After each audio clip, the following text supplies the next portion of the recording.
o quer matar. E isso, né, está ali diante de Jacó.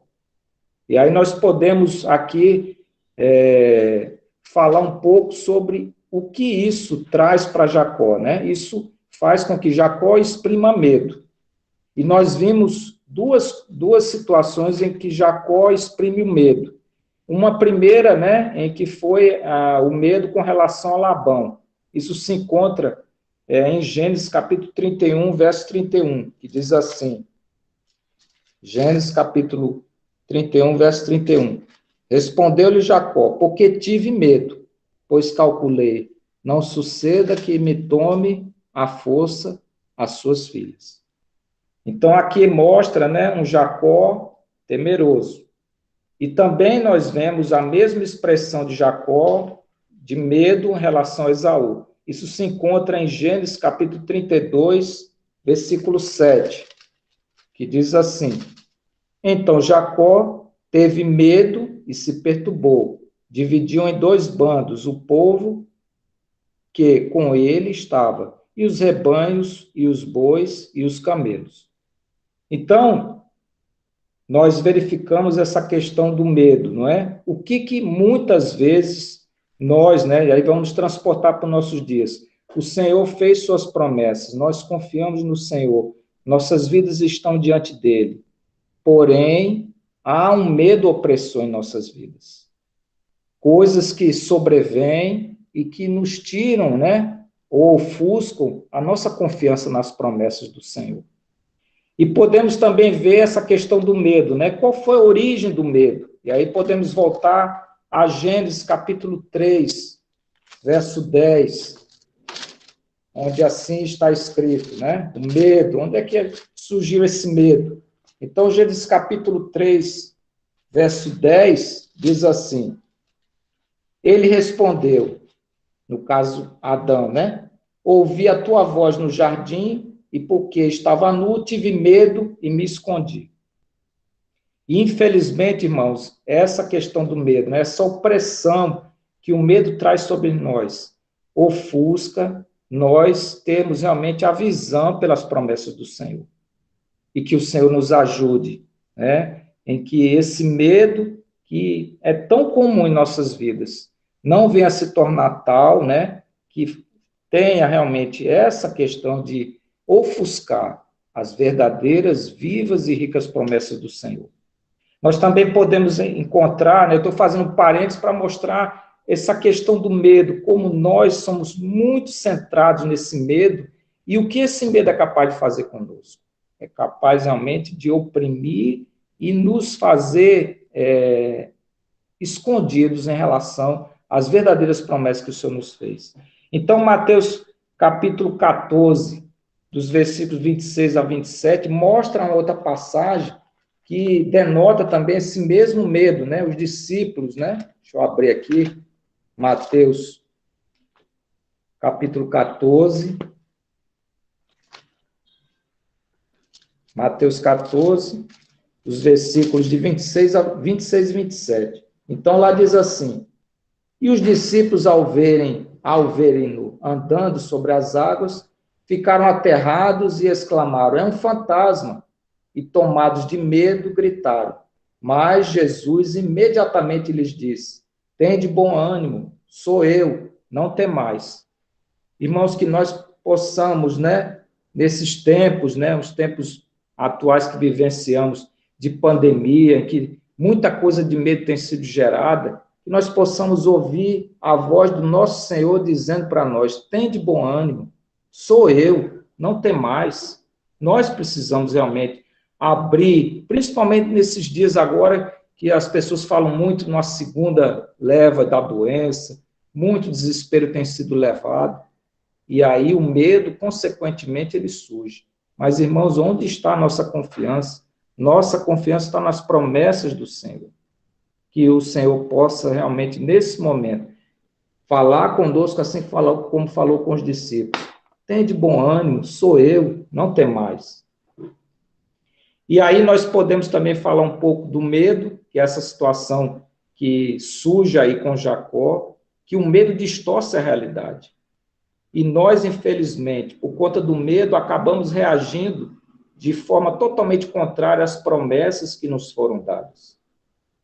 Lembre-se, né, que o Senhor, em muitas das situações, nos coloca uma pressão, né, interior, para que haja realmente uma reação nossa de compressão, que é aquilo que nós vimos na semana passada, que essa compressão nossa faz com que haja o ajuntamento entre os corpos. Os membros do corpo de Cristo, com a pressão que o Senhor nos dá, faz com que cada vez mais ele se aproxime. Mas, infelizmente, há também uma opressão, que o inimigo atua muito nisso, e que essa opressão acaba fazendo com que haja, né, a separação dos corpos, ou seja, por uma questão de medo, nós não nos ajuntamos, não realmente estamos ali esperando, né, que as promessas do Senhor se cumpram, e acabamos sendo desviados de uma proposta tão maravilhosa. Então, que nós possamos, né, estarmos diante dessas promessas, com a luz no Senhor, e não deixando, né, que a opressão, que o medo venham a cercar-nos, e com isso nós possamos estar distantes, né, ou sem muito crédito naquilo que o Senhor nos prometeu. Então, com base nessas premissas, Senhor, irmãos, nós podemos agora adentrar no capítulo 33 de Gênesis, e eu gostaria de não repassar todo o conteúdo, mas, assim, alguns versículos, eu sei que os irmãos já têm conhecimento do capítulo 33 de Gênesis, então eu vou passar sobre alguns versículos e fazer os comentários, tá? E depois eu tenho um outro conteúdo frente a essa experiência, trazendo para a nossa realidade de hoje. Então, o capítulo 33 de Gênesis diz assim, o versículo 1, levantando os olhos, viu que Esaú se aproximava, e com ele 400 homens. Então passou os filhos, a Lia, a Raquel e as duas servas. E aí nós vemos aqui a caracterização realmente do medo. Jacó levanta os olhos e vê Esaú que se aproxima. E nós sabemos que ele se aproxima, né, com aqueles 400 homens. E aí lembra-se que nós vimos as promessas que o Senhor deu, mas ele também lembra daquele último episódio, né, quando ele estava com Esaú ainda, que a mãe diz que o objetivo de Esaú era tão somente matar Jacó. Então veja, né, a situação de medo em que Jacó se encontra, e isso faz com que ofusque, né, todas aquelas promessas que o Senhor deu a Jacó. E nós precisamos ganhar luz disso, né? Quantas vezes, né, o medo, a situação que permeia nossas vidas, tem sido, né, tem nos levado a nós realmente perdermos a crença nas promessas que o Senhor tem nos dado. E aí, aqui começa, por esse medo de Jacó, começa a mostrar que as reações que Jacó vai tomar, né, para tentar fazer face a esse medo que se instaura nele. Aqui mostra que Jacó começa a organizar, né, ali diante das pessoas às quais ele tem, suas esposas, seus filhos, ele começa a colocar ali uma ordem de prioridade, né? Aqueles menos importantes para ele vai fazer uma fileira ali, ele coloca à frente os menos importantes para ele, Jacó. Aí, a começar pelas servas, os filhos das servas, depois Lia, seus filhos, e por último Raquel, né? E o seu filho José. E aí o versículo 2 diz isso. Pôs as servas a seus filhos à frente, Lia e seus filhos atrás deles, e Raquel e José por último. E aí eu até pergunto, irmãos, diante dessa realidade, né? Essa família de Jacó, o que cada um ali pensa, né? Por exemplo, as servas de Lia e de Raquel, vê, né, elas serem colocadas à frente. E os filhos olham assim, eu não devo ter muita importância. E assim vem Lia depois, e Raquel por último, e José. Então, veja a situação que é gerada dentro dessa família, né? Essa questão de que haver privilégio de uns sobre os outros.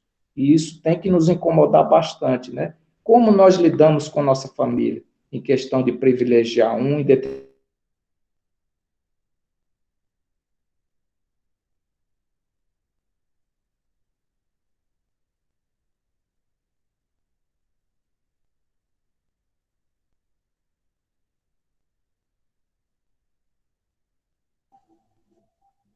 Ficou mudo? Parece que travou um pouquinho a conexão dele mesmo. Ele está travado.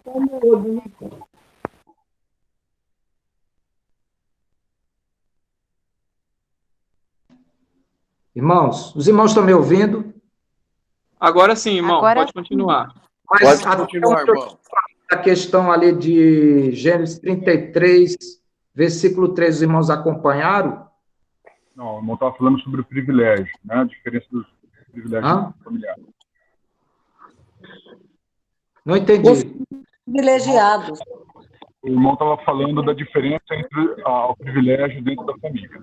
Pronto, então eu vou prosseguir. Me perdoe, eu vou alguma falha até que acabou o sinal meu caindo, tá? Mas vamos prosseguir. Então, nós estamos vendo essa questão, né, de uma pergunta que é feita a nós. Até que ponto no nosso relacionamento familiar nós fazemos distinção entre um e outro, colocamos um à frente, outro atrás?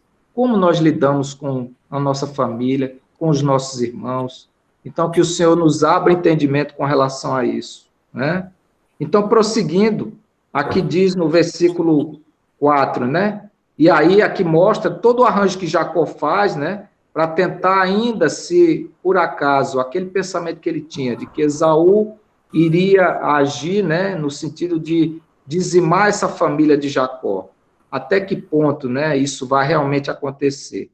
Porque ali mostra também no versículo 3, uma questão maravilhosa que Jacó, né? Ele se prostra na terra 7 vezes, até se aproximar do seu irmão. Então, isso já é um caminho de humildade, um caminho realmente de se curvar, isso é maravilhoso, isso realmente demonstra, né, essa vida do Senhor ganhando esse homem Jacó. No versículo 4 diz assim, então Esaú correu-lhe ao encontro e o abraçou, arrojou-se-lhe ao pescoço e o beijou e choraram. E aqui é maravilhoso, que é uma reação, lembra que nós vimos, né? O que Jacó tem como pensamento que Esaú deve fazer?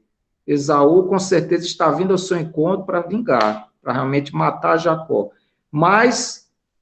E ele faz todos os arranjos, né, para tentar diminuir os efeitos dessa situação. Mas nós observamos, né, que independente de todas as providências que Jacó adotou, a resposta que Esaú dá é uma resposta totalmente fora da realidade de Jacó.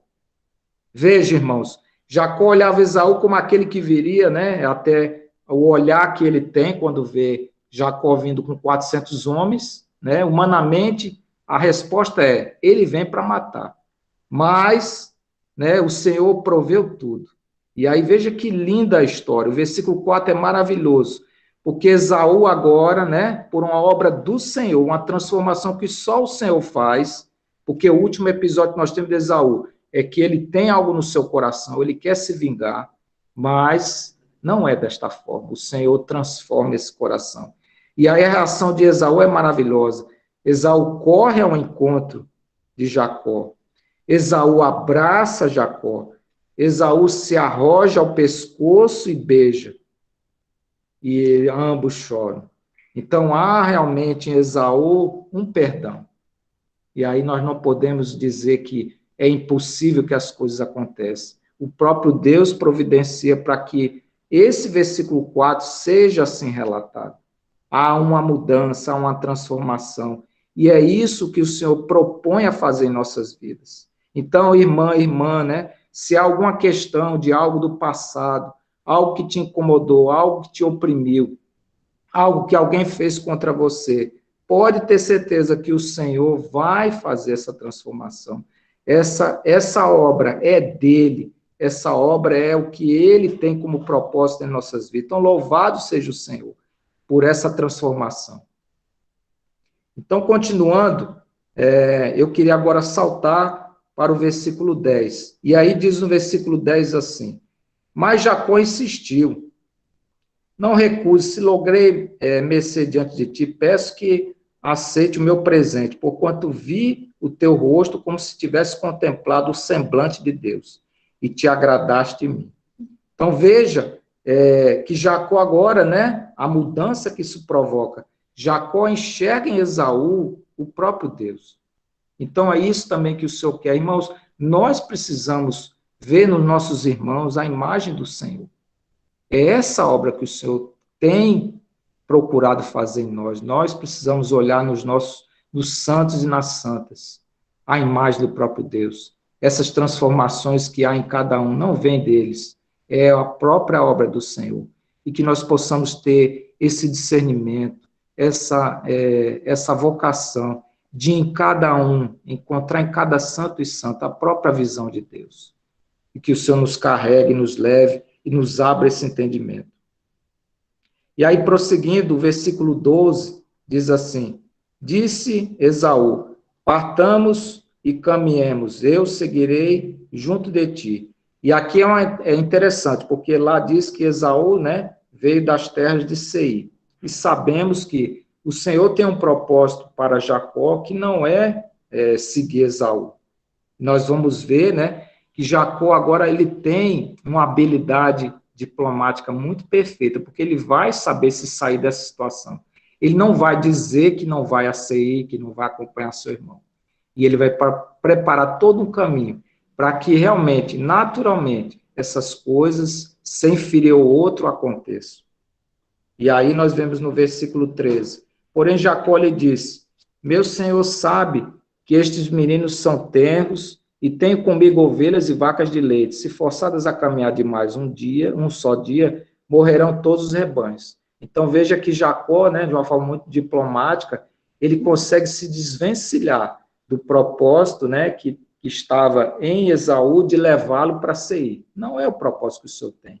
Nós sabemos que as promessas que o Senhor deu a Jacó é que ele vá para Betel e não para Seir.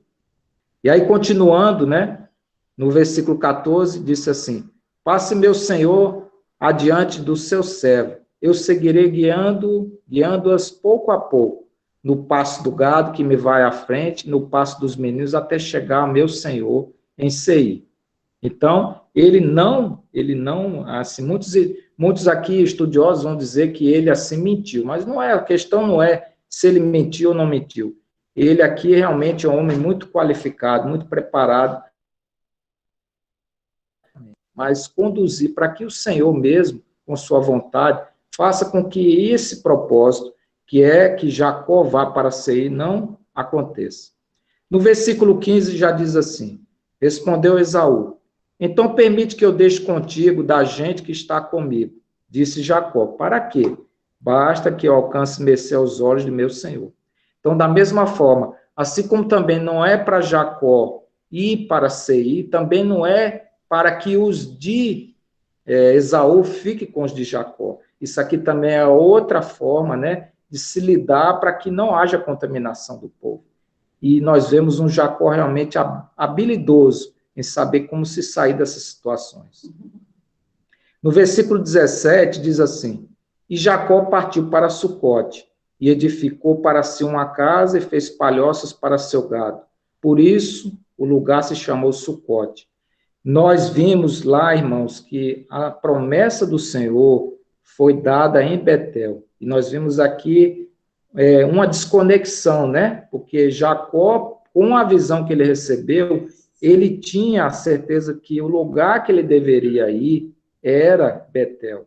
Mas, infelizmente, ainda Jacó precisa prosseguir nessa caminhada, ainda é preciso enxergar as coisas espiritualmente. E aí Jacó ainda não dá esse passo. E aí mostra que ele partiu para Sucote. E ali diz, inclusive, que ele edificou uma casa. Nós vemos que nessa caminhada não se edificam casas, né? Nós estamos ainda andando de tenda em tenda. Nós não nos firmamos nessa terra. E aí, lá no versículo 18, mostra depois: voltando de Padã Arã, chegou Jacó são e salvo à cidade de Siquém, que está na terra de Canaã, e armou sua tenda junto da cidade. Irmãos, nessa questão de Siquém, né, o irmão que for dar sequência, nós vamos ver isso no capítulo 34, né, porque o Senhor tinha dito que era para Jacó ir para Betel, mas Jacó vai para Siquém. Interessante, traçar um paralelo junto lá com Ló. Lembra-se quando os anjos vão tirar Ló de Sodoma e Gomorra, e aí é para ser conduzido para um monte, mas só que Ló, ele se encanta em ficar naquele lugar mais próximo ali. A mesma história aqui se repete com Jacó. Não era para Jacó ir para Siquém. E aí nós vamos ver, né, na sequência lá do capítulo 34, o problema que isso vai ser gerado. E eu queria agora, irmãos, com base no que nós vimos, trazer à luz algo muito importante para nós com relação a essas experiências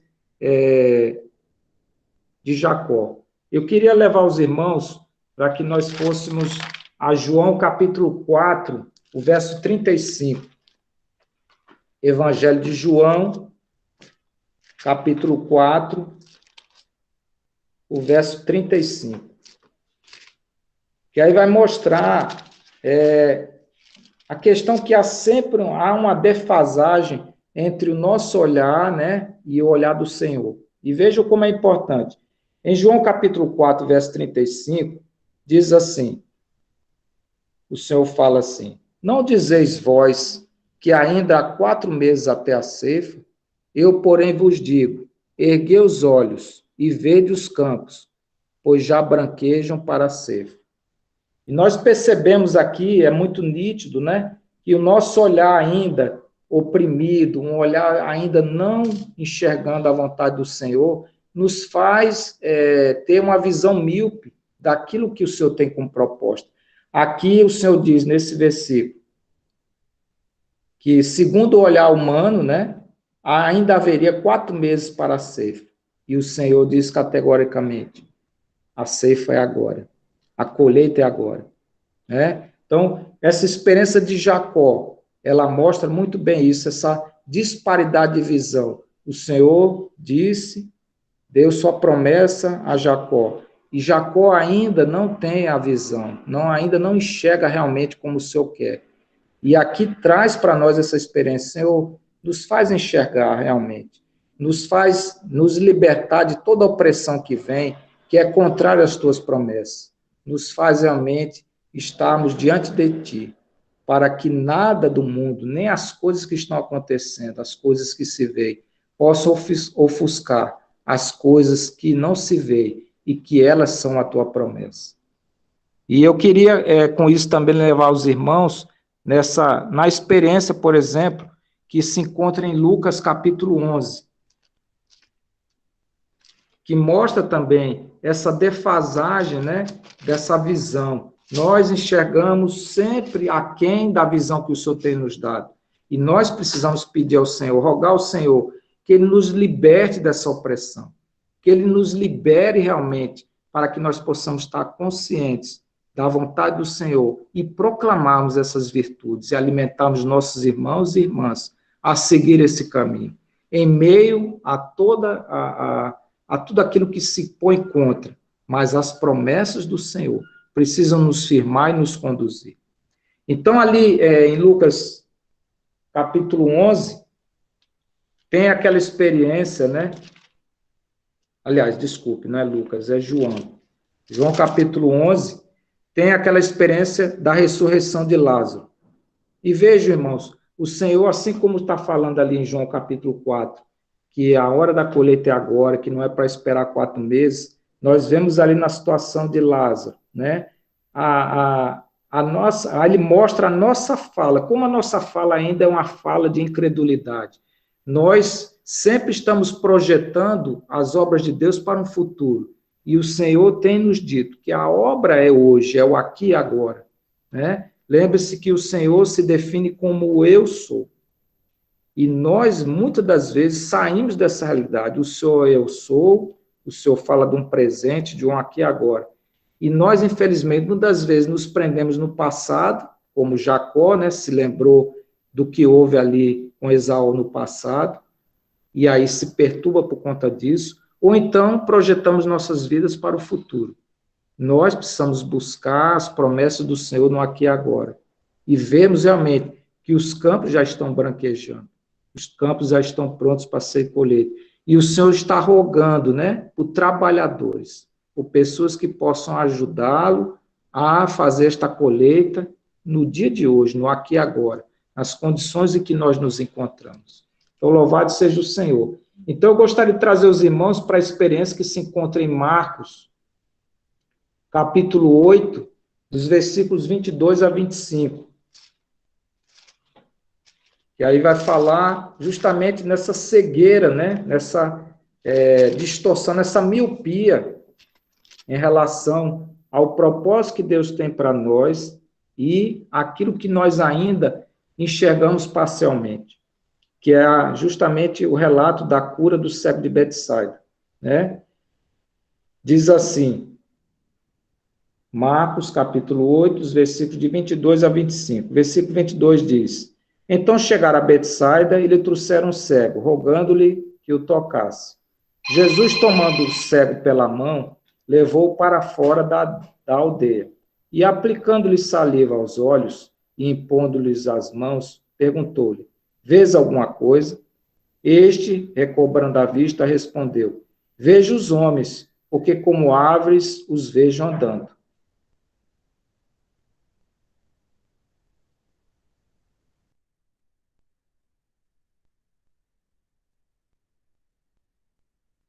De modo perfeito. Então, aqui, irmãos, aqui mostra uma experiência que nós não somos mais cegos. Um dia, o Senhor veio até nós, nos iluminou e nos tornou crentes.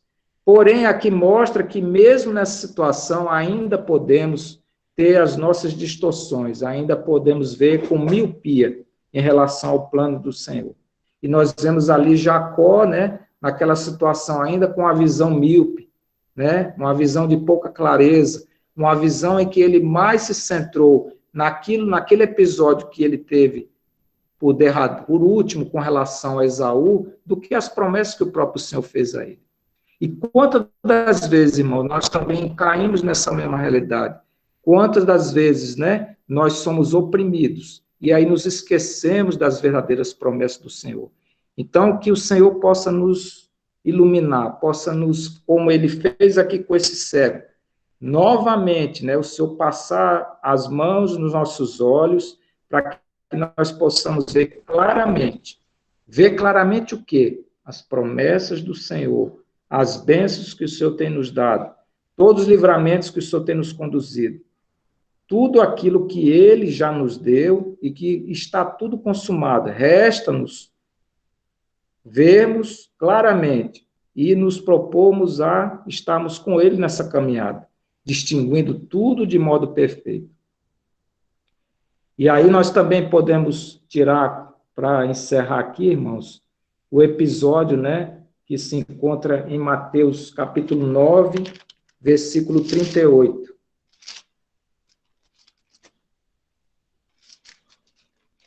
Mateus, capítulo 9, versículo 38. Diz assim: Rogai, pois, ao Senhor da seara, que mande trabalhadores para a sua seara. Então, irmãos, eu acho que é importante a gente entender que o que o Senhor mais está buscando, né, já que nós vimos que aquele olhar do Senhor com relação aos campos é aquele já branquejo, e ele sabe que há muito a se colher, porém, o que mais o Senhor necessita são de trabalhadores. Pessoas hoje, irmãos, hoje, irmãs, que tenham realmente o compromisso de enxergar não as coisas futuras, mas o aqui e agora, o hoje, com relação aos trabalhadores, aqueles que realmente estão diante do Senhor, com o coração disponível para servir, para levar realmente aquilo que o Senhor mais deseja de nós. Nós possamos trabalhar nessa colheita maravilhosa. Os campos já estão branquejando. E aí o Senhor roga por esses trabalhadores. Não por contempladores, pessoas que estão esperando, né, um dia que vão reinar, coisas que estão para acontecer, mas o Senhor quer o aqui e agora. Quer que nós estejamos realmente centrados, né, no mover que o Senhor tem dado. Cuidarmos uns dos outros, principalmente nesses tempos difíceis, tempos de pandemia, tempos de desespero, tempos em que as pessoas realmente, se não tiverem uma convicção, elas caem. E nós precisamos ter esse discernimento, né? Os campos branquejam. e o Senhor chamou trabalhadores tem rogado por trabalhadores, que nós possamos ter esse discernimento, que nós possamos realmente nos colocar diante desse grandioso propósito do Senhor. Irmãos, esse era o conteúdo do capítulo 33 de Gênesis. Eu sei que tem mais coisas, mas, assim, pela orientação que o Espírito Santo trouxe, acho importante destacar justamente essa realidade. O quanto de opressor esse mundo tem sido, né? O quanto de dificultador, o quanto de medo tem permeado nossas vidas. Mas nós precisamos buscar o Senhor, para que Ele nos liberte de toda essa opressão, e que do nosso interior possam fluir os rios de água viva. Louvado e bendito seja o nome santo do Senhor. Amém. Amém.